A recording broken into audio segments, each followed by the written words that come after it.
Hello everyone, thanks for tuning in to another one of my videos. Today I'm going to just talk quickly about how to find a leak on a very slow leaking fitting that you can't normally detect with a sniffer.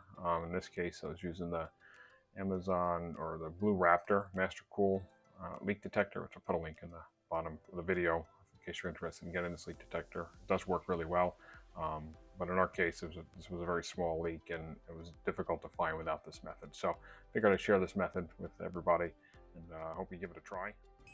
So here I'm using the sniffer to go over this joint that I suspect is leaking, and as you can see in the video, it's really not making any beeping noises to determine a leak.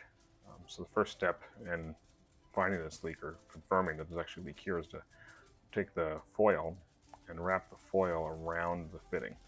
It might be difficult in some areas to get it around the fitting, especially with that black sticky tar-like wrap that's usually required to keep condensation from happening.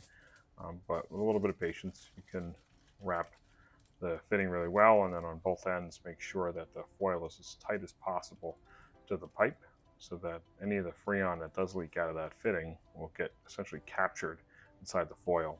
And you can have a little pouch there to catch the freon as well, so it's okay to have that.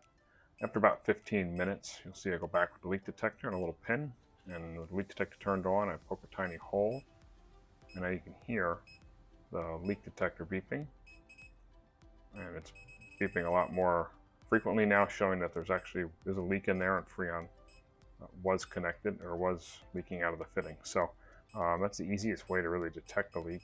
You can do this even if you had a very tiny leak. It only takes a few minutes to do. Here's some examples of some of those fittings that were leaking. There's some oil on the outside of the fitting, but if you normally go over top of the fitting with a leak detector without the foil method, it usually doesn't pick up the problem. Another particular fitting that was leaking as an example, you can see a little oil droplet that's on the fitting there, just to show you an example of what we're trying to get confirmed.